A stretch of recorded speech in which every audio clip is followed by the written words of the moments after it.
And now, Pujya Atman Sri Swami Jyotirmayananda Ji commences tonight's Satsang with the Sanskrit peace chant.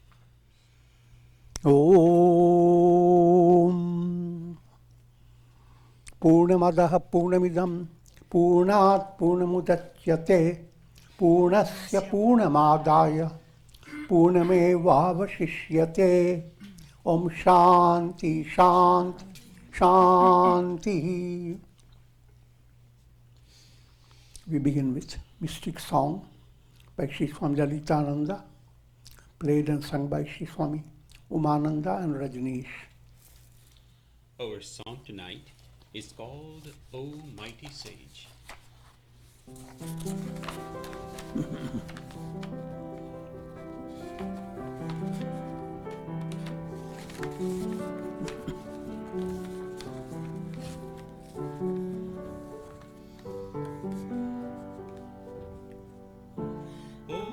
Mighty Sage, adorations to you. You are our guiding light, dispelling the darkness, leading us to eternity.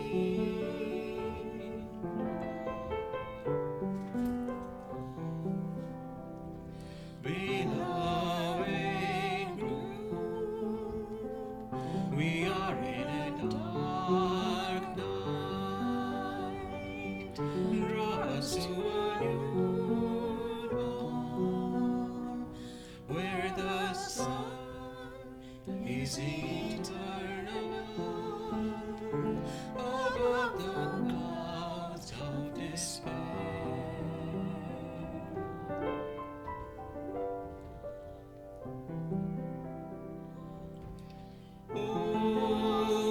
Almighty group, the tides come and go,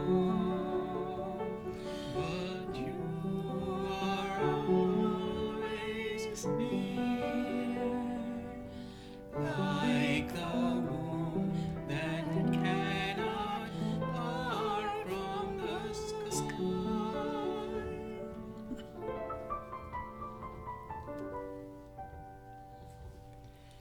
Oh, divine group, we always remember your words of faith and love.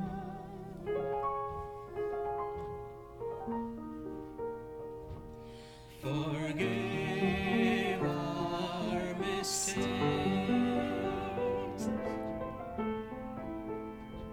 shield us from temptation.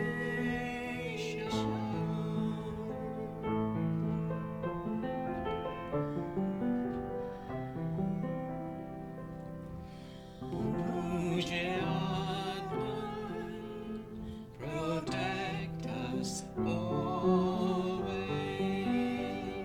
wherever we must go, guide us.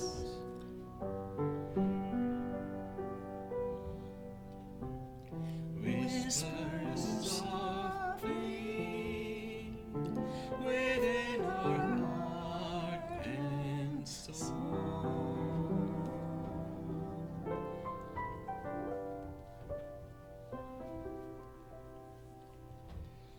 Om Shri Guruve Namaha. Om Shri Guruve Namaha.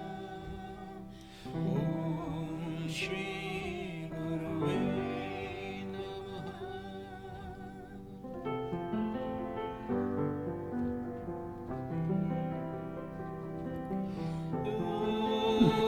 Almighty group, the tides come and go,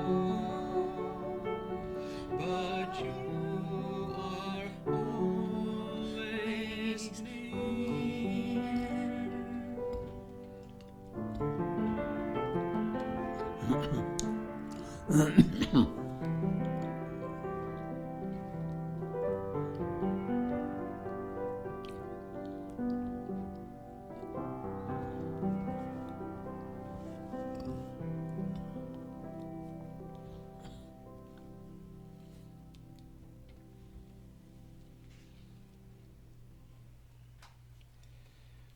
We are recording from the ashram of our revered Guru, Pujya Atman Sri Swami Jyotirmayananda in Miami, Florida. Today is May the 13th, 2020, Wednesday evening, and tonight Swamiji will be lecturing on the Yoga Vasistha.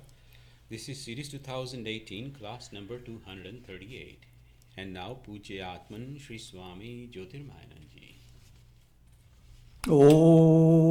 Om Brahmanandam Paramasukadam Kevalam Jnanamurtim Dvandvatitam Gagana Sadrisham Tattvamasyaadi Lakshyam Ekam Nityam Vimalamachalam Sarvadhi Sakshi Bhutam Bhavatitam Trigunarahitam Sadgurum Tam Namami. Om. Adorations to Sadguru, who is Brahman, the giver of supreme bliss, embodiment of pure consciousness, one without a second, vast as the ether, infinite, eternal, beyond the three gunas and their modifications, the supreme preceptor.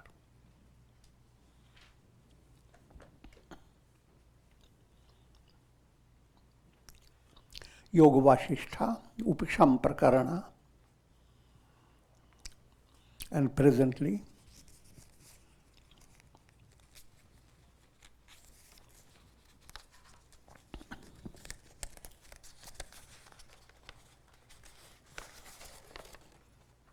we are in section 78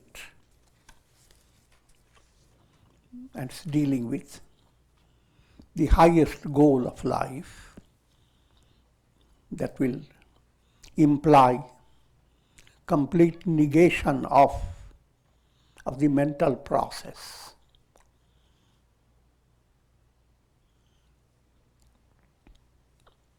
All that you experience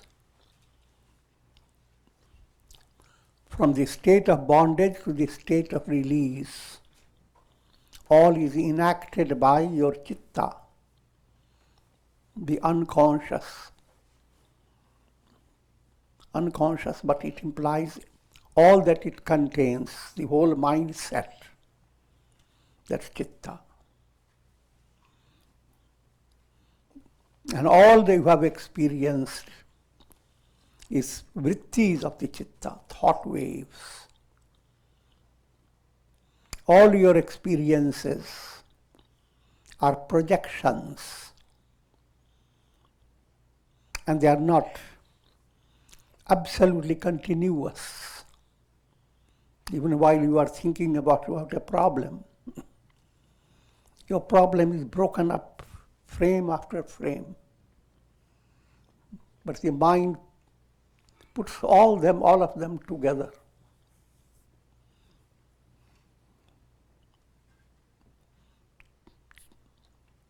In cinema show, all you are watching is not continuous projection, but are frame after frame. In between the frames, there is a little split where there is nothing but the screen. You are worrying about it, suddenly you forget about what were you worrying about.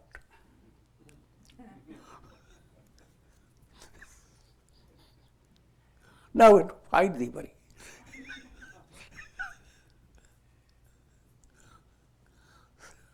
So that subtle slip you can see always. But how to make that more predominating in your mental movement? That is the revelation of the screen. Even while the projection goes on, when projection goes on, in between the projections, screen shines forth. But it is such a momentary, such a split of a second that it doesn't have any impact on your mind. How to lead your mind? Now the whole sadhana movement is to prepare your whole mental set And again, just to give you a repeat, you go through mala, vikshepa and avarana.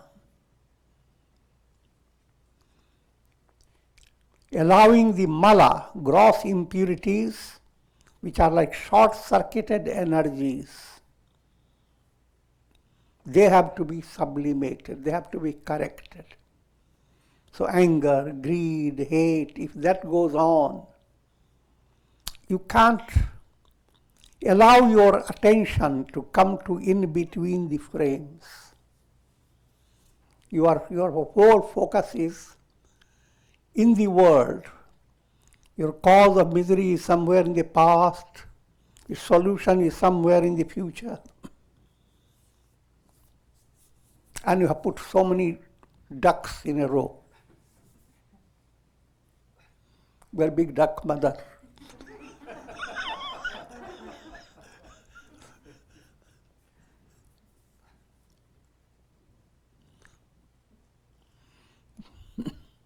Mala is removed by karma yoga. How to bring a spiritual touch in every action you do. And that's big art.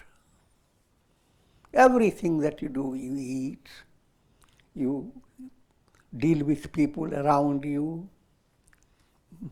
you walk. Whatever you do, there is a subtle purpose behind it. If that purpose is highlighted, then all that you are doing is aradhana of God. All that you are doing is like adoring God. Even if you are washing your teeth, what shines in your teeth? It's Ganesha's teeth, not yours.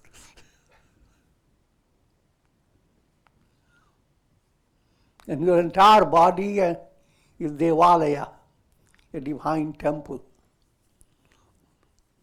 And every movement that we are making is in a divine temple. So that said quickly, but that ideal has to be brought into your life with great patience, persistence, faith. So all that begins to operate without your worrying about it. If you begin your sadhana beginning with focusing your attention to 4 aspects of yoga. All 4 aspects have to progress because they are all in harmony. You can't separate. So karma yoga is focused on removing malas. Next is known as upasana. Upasana marg turns into 2 yogas, bhakti yoga and dhyana yoga.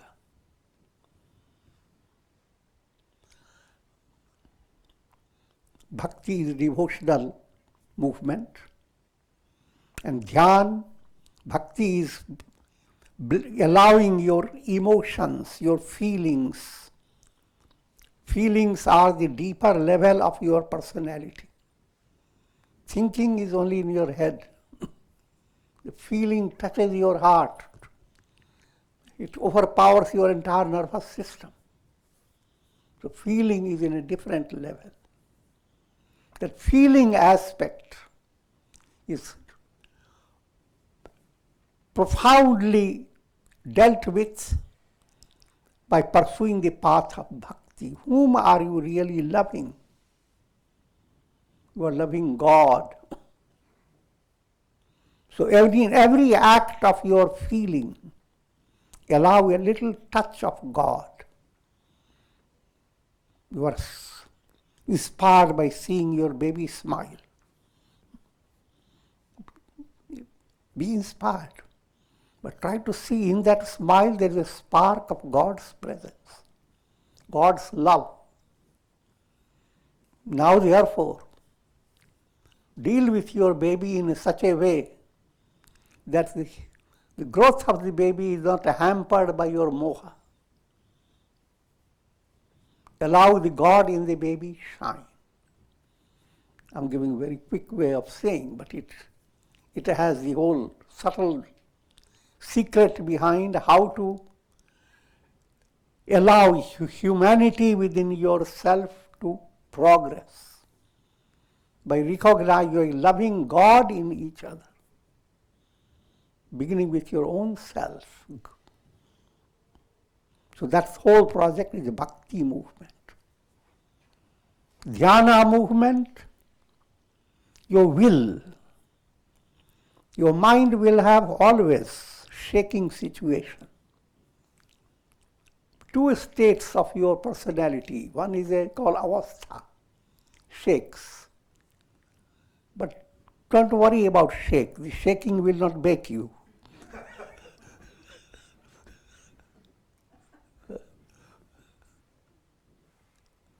But only be careful. Don't highlight the shaking movement in such a way that you don't go into your root level. So let the shaking go on and handle the shaking according to your practical reality. You are facing practical reality. If you have a headache, treat the headache. If you have any disease, try to work for it. Balance your body by pranayam. Go through your various yogic disciplines. Whatever help you, you continue doing that.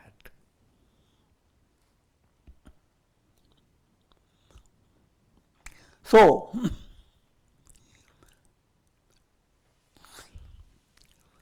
that royal movement, Raj Yoga, that's called Dhyana movement,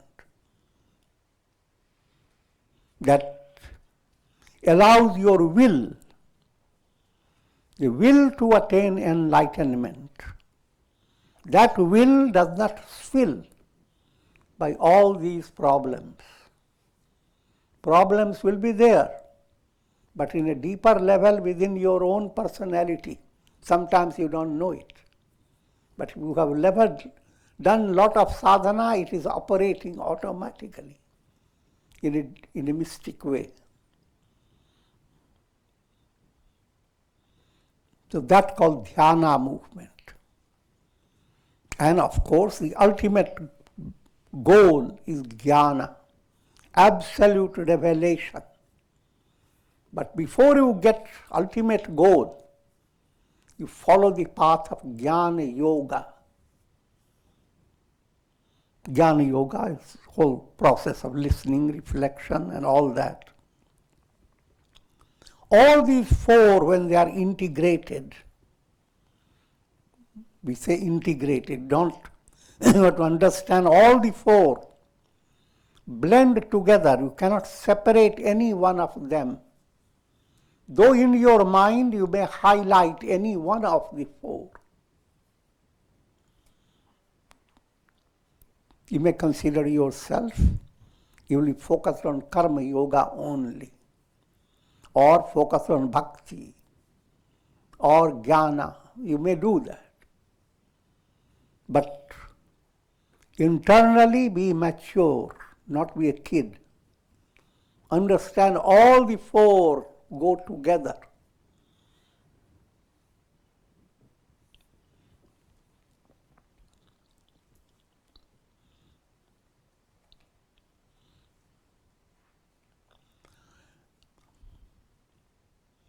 O Rama, by meditating upon the ether of the heart for a long time, a yogi destroys the subtle desires of the mind and thus brings about the control of mind as well as the pranas.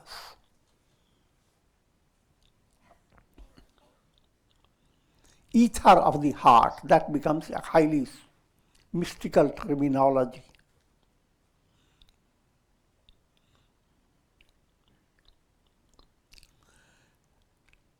In the early stage, you meditate and allow your mind to have a visualization that deep down your heart is like the sky.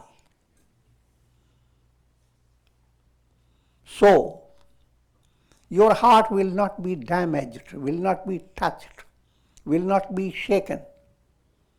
You are possessing that type of heart.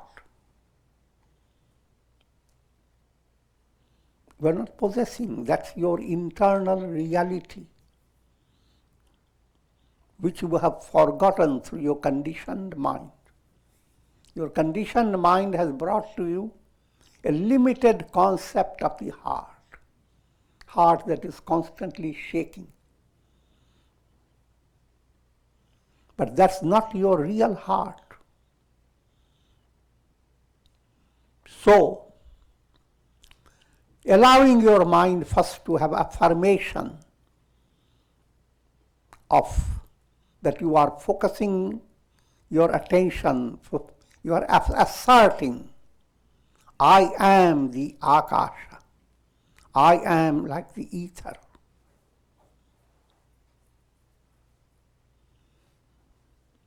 And if that type of affirmation becomes deep and continues to deepen, then malas and vikshepas, impurities and distractions, impurities become corrected, sublimated. Distractions become corrected.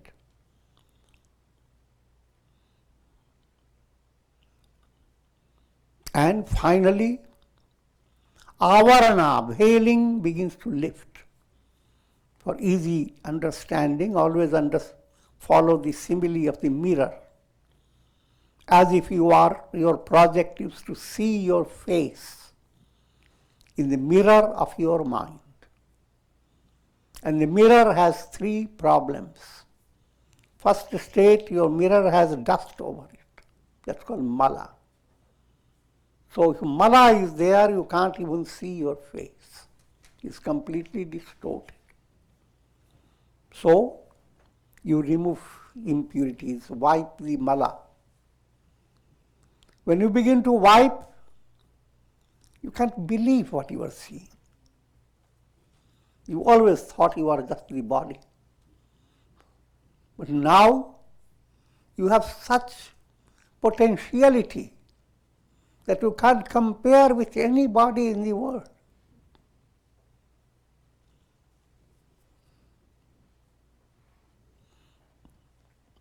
You begin to develop a subtler identity of your personality, not body.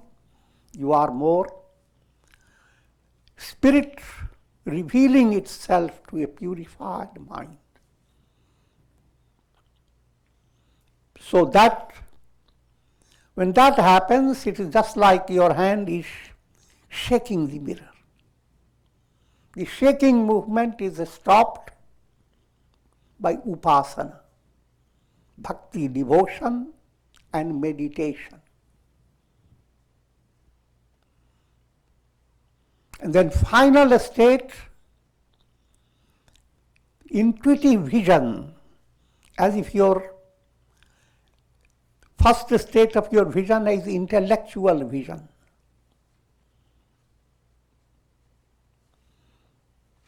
Putting in the simile of the mirror, now mala removed, vikshepa removed, and what you look into it, you can't believe it.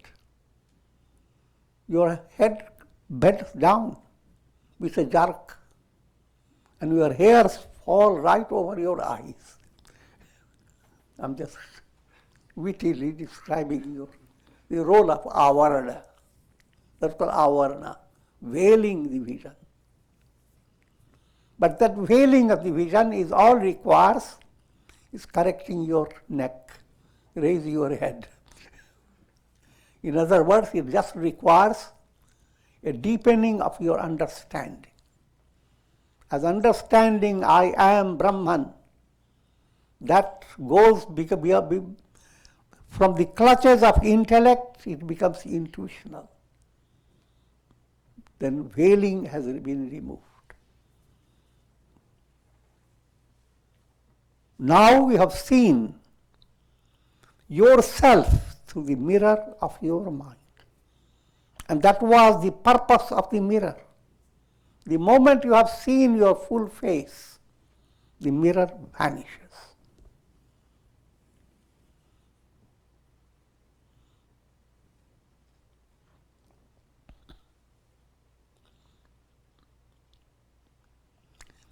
And all that happens is in your heart.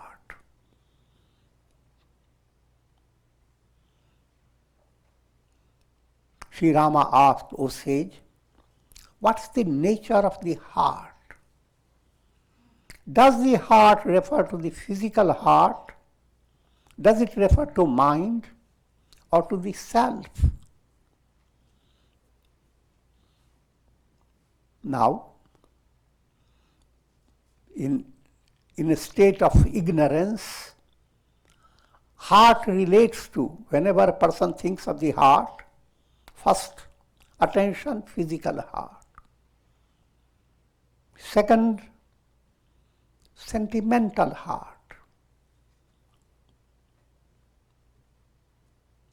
The third heart is the mystic heart. Mystic heart is the very source of your entire personality.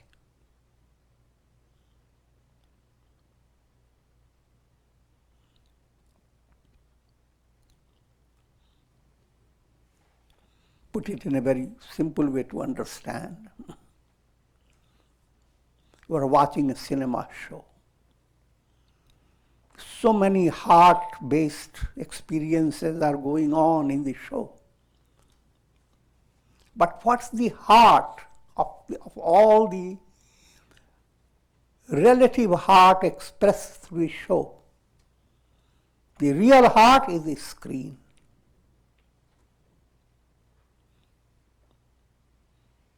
The reality of real heart is Brahman, in brief. That's your heart. Hirtayam.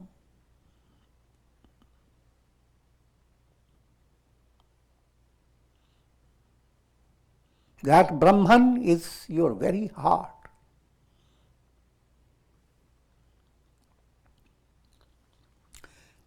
Sage Vasistha explained, O Rama, living beings are endowed with two types of heart. One is to be negated and the other to be accepted. The heart that refers to the body and mind, here it is given only in two categories, but the first category has again two aspects. Heart of the body and a heart that relates to your mental state, sentiments. All that's called heart. In Kundalini Yoga, you call the heart Anahat Chakra. But that Anahat Chakra is not the heart. Because when you have attained illumination in your heart, you don't go any further. You have attained the highest. But in Kundalini process, your heart chakra has opened to lead you to the throat chakra. From throat chakra to Agnya chakra. So, that mention of the heart as Anahata is a relative aspect of the heart, not the real. The real heart, in Kundalini language, will be Sahasrara chakra, where you attain climax of your spiritual movement.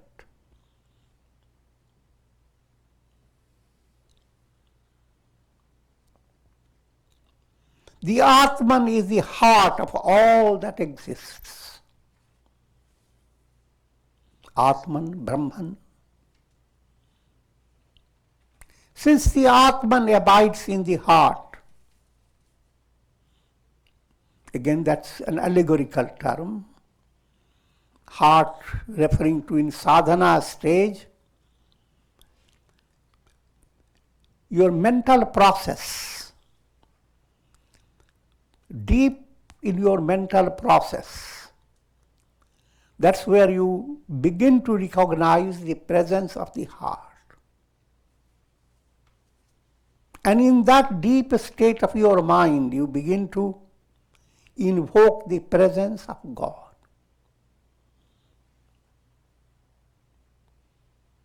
Enshrine God in the temple of your heart. When we make that statement, it's a figurative statement. We are bringing God in a base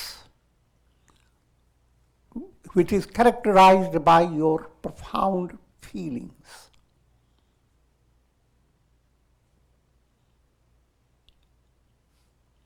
And while meditating God in your mental heart, allow the deeper understanding to gradually unfold. The understanding that who is shining in your heart, who is delighting your heart, that is Brahman, the Absolute, the heart of the heart.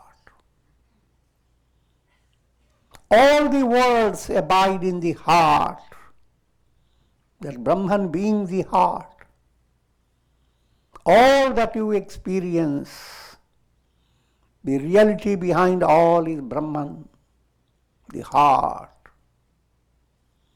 Absolute love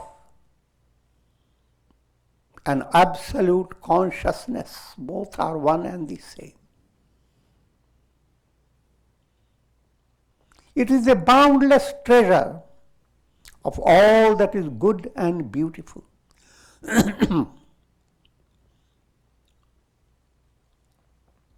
This is indeed the real heart in a person, not the physical organ consisting of flesh and blood.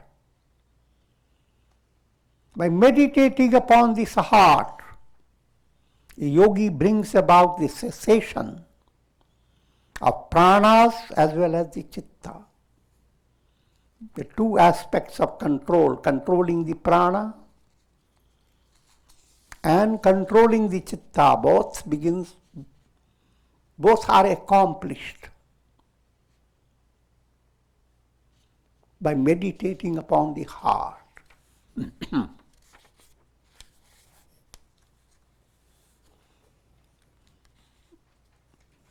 And at this stage, I'm turning your attention to a glorious quotation from the scriptures. Glory of Brahmavichar. It's Brahmavichar that allows you to have the revelation of the heart, which is the revelation of Brahman. Snatam tena samasta tirtha salile sarvapidattavani yajnanam chakritam sahasrayutam devascha sampujita sansaracha samudrita swapitara sarvasya pujyo yasau yasya brahma vicharane kshanamapi praptam hidairyam manah. Whoever focuses his mind on Brahman, even for a moment, thereby he has as if taken a holy bath in all the sacred rivers, not in one river, all the rivers. He has given in charity the entire earth, performed 1,000 yajnas, worshipped 1,000 gods, liberated all his forefathers, and has become the supreme object of adoration for all. That's your ultimate goal, Brahmavichar. And that's your real heart. If you enter, have the revelation of the heart, even for a moment, as if you have gone and visited all the sacred places and taken plunge in sacred waters, as if you were given away in charity all the whole world. You have pleased countless gods, and all you can imagine in the process of meditation and samadhi, you have accomplished all. So that is the ultimate highlight in your sadhana, Brahmavichar. And in order to do that, Shama has to become highlighted. How to bring serenity in your mind.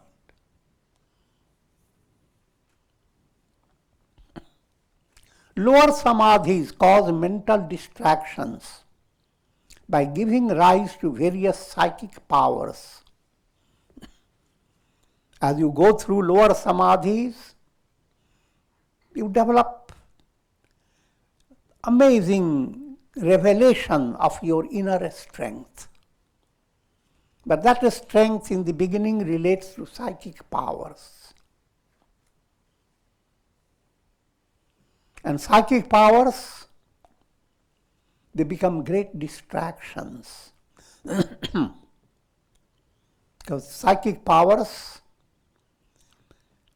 they can be useful if they are helping you to sustain your sadhana and go on advancing.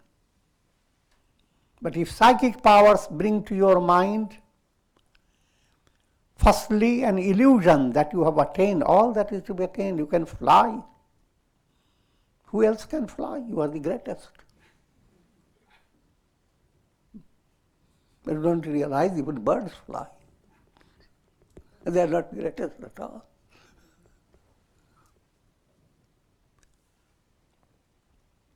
So psychic powers become a great source of distraction and obstruction.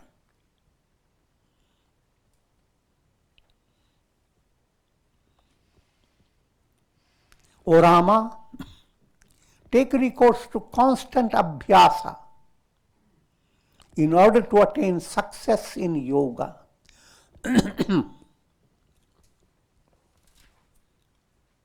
Satu dirghakal nairantarya satkar sevito.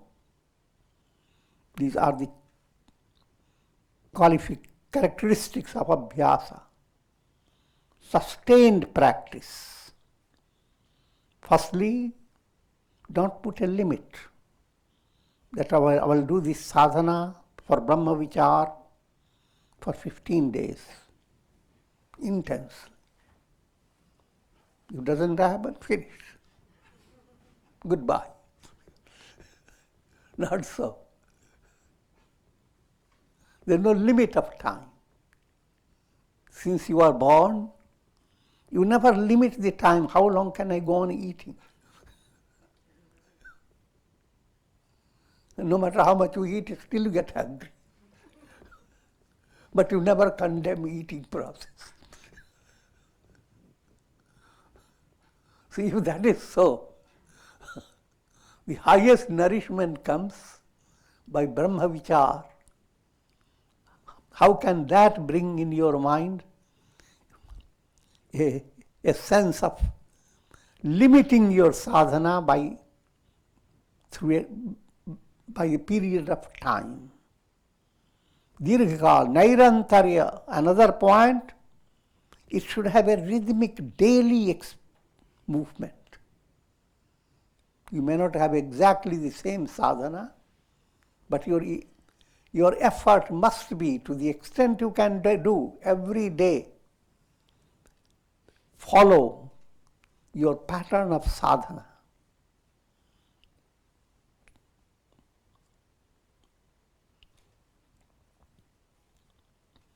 And while you are doing, do not bring in your mind and end up keeping frustration in your mind that all the sadhana have I did. Have you wasted my time? I would have at least visited all the hotels, enjoyed all the wonderful rasgullas and dishes of waffles.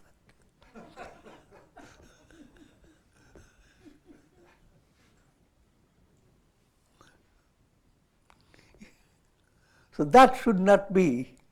Radha satkar sevito. A deep, faith-based fulfillment that no matter how it has gone on, I have attended and I surrender to God. And it will not go in vain.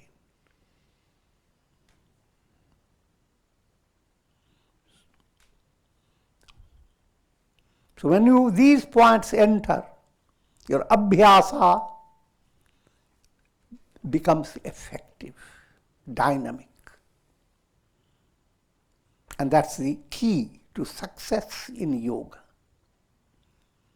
May you thus sport in the self, abide in the self, and be free of all sorrows.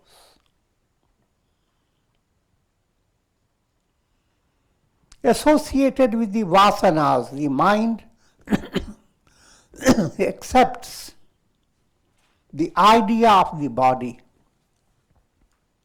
and through identification with the body, it accepts the idea of the pranas. When the mind becomes free of vasanas, it accepts the reality of Brahman and becomes liberated. The role of Vasana. Vasanas do not allow you to have a revelation of who am I. Vasanas sustain your jiva status. Just like water in a jar sustains reflected sun. The sun's reflection continues as long as there is water there. Or even if water becomes little vaporized, still there is appearance of this soul dependent on the vasanas. So if the soul is dependent on the vasanas, now there arises body identity. I am the physical body. Come to next step, prana identity. I am the pranas. Physical body. The another layer is pranas. Without pranas, your body cannot be there. And pranas will not have their function if mind is not there. So you go into layers. All the identity, your body, your pranamaya kosha, prana, your manomaya kosha, your mind, your vijnanamaya kosha, intellect, ego blended together, and your anandamaya kosha, where chitta, unconscious, dominates. And these five sheaths come under the three bodies. Physical body is annamaya kosha, food sheath. Subtle body is three sheaths together, pranamaya, manomaya, vijnanamaya. And the final sheath is the karan sharir, the causal body, which has only one sheath, anandamaya kosha.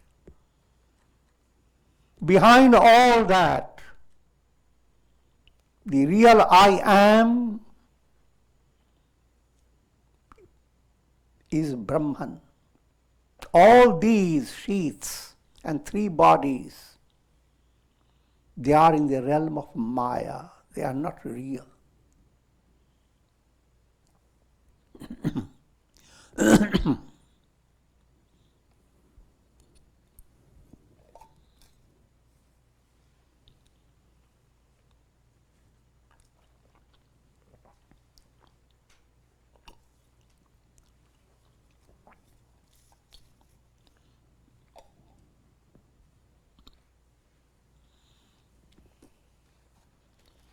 When the spirit in a person is freed of the projections of the mind, the soul is constantly dependent on the projections of the mind, vrittis of the mind. All that you understand about yourself depends upon what your mind conveys to you.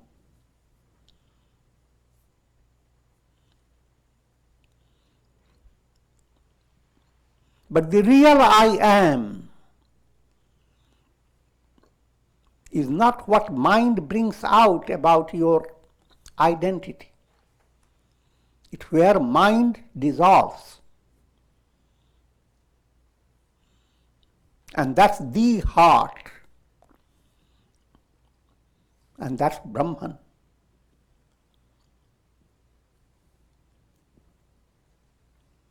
So when the spirit of in a person is freed of the projections of the mind, it attains its transcendental nature, which is beyond human imaginations.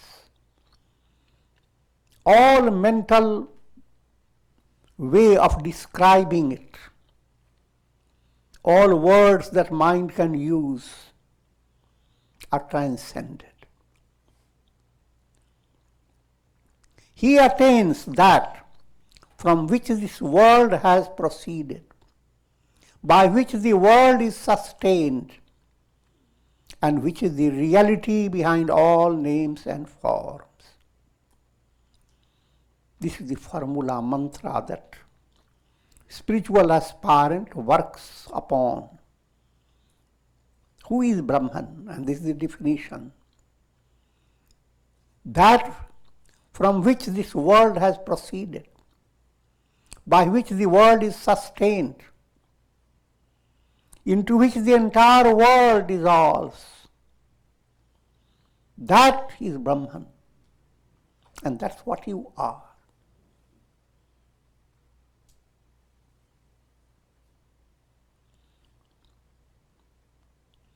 And that realization is Jivan Mukti. Such a sage is called Jivan Mukta, one who is liberated in life.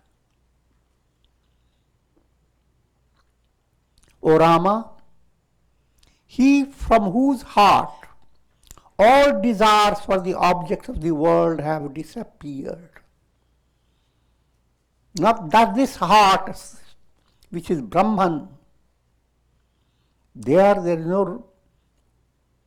no role of desires. All desires are vanished.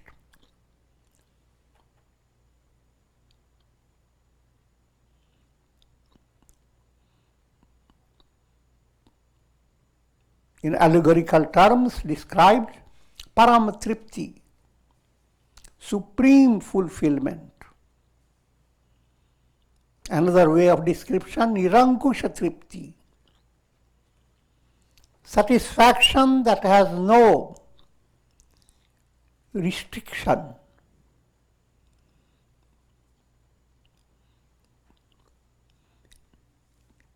In life, you have many moments of satisfaction. But satisfaction has a limitation. It's called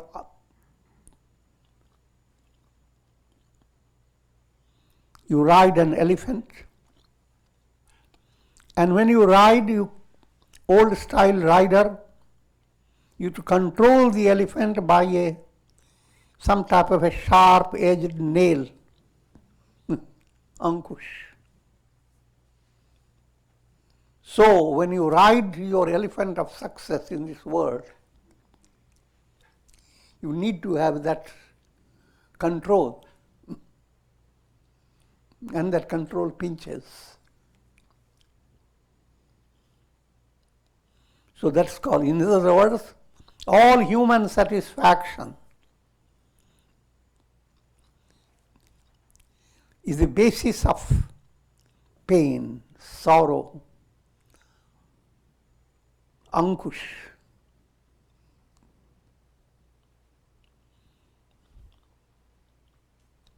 But the satisfaction that you attain by realizing the self, that nirvana, all desires move away. Nirankush. There is no restriction in that satisfaction. That satisfaction is eternal, absolute. Param Tripti, supreme contentment. And that's the heart. O Rama, he from whose heart all desires for the objects of the world have disappeared, and all likes and dislikes have fled. He is the best among all. He is indeed the very embodiment of Lord Narayana. Now the glory of that state is described. That's the goal of life. And you have rehearsal of the goal in a very simple way each time you sleep. All the desires that you are working with in your daily life go away. Time itself slips away from you. No past, no future. No relatives, no near and dear ones. All move away, but not a drop of negative feeling enter your heart. Behind that lies the big truth. All this do not change your internal essential nature. All that you go through the world. Intrinsically, you remain ever the same. And that intrinsic revelation transcends all the desires, all the world of ego, all that you imagine about past, present, and future, the entire drama of the world, the entire Google system of your chitta that bring about world within world and countless world systems, all that vanish.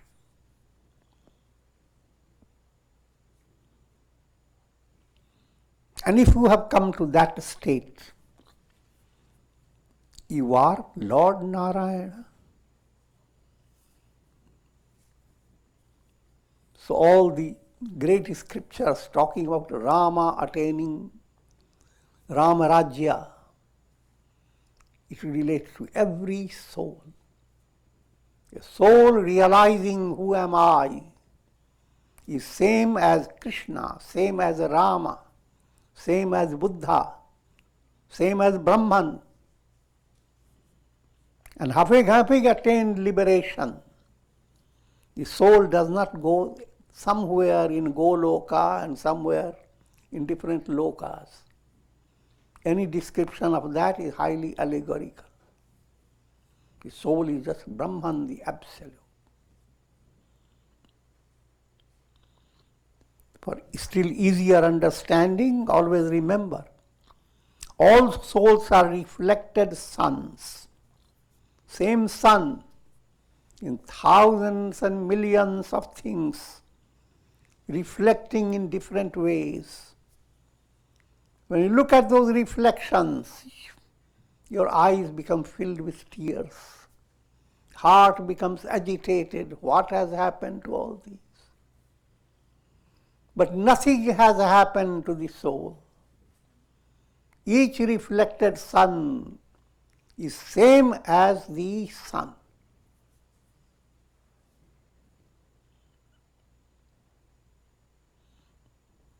And that's the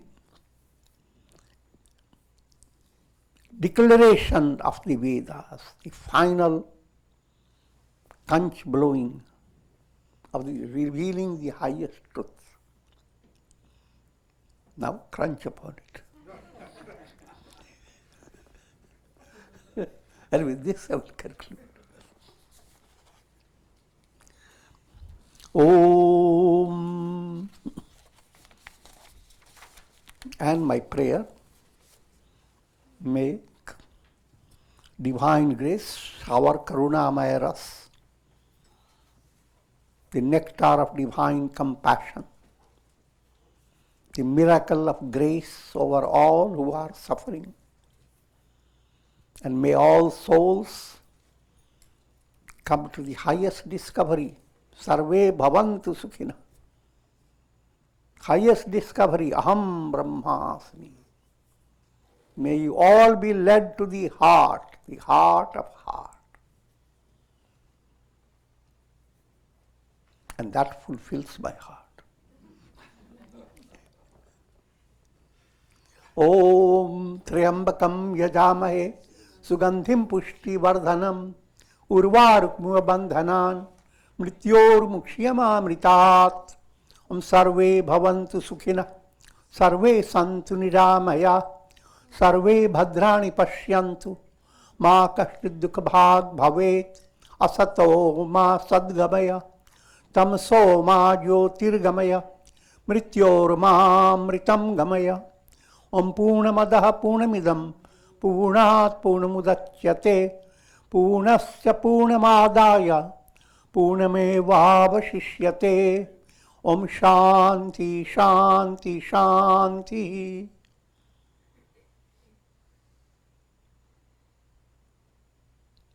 Om Hari Om Tat Sat. Are there any questions, Swamiji? Shri Ram.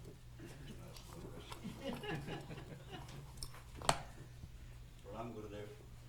Gurudev, you described the purpose of the mirror in your mirror analogy as to let the person see his full face, and then you said the mirror vanishes. Mm-hmm. So is the mirror the Prakriti, or what is the analogy of the It's Prakriti that has turned into Chitta.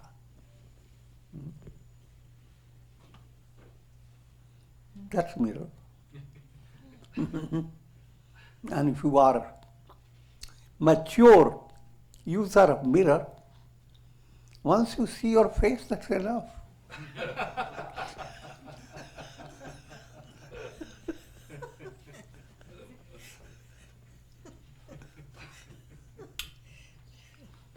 Otherwise you have to carry the mirror all the time.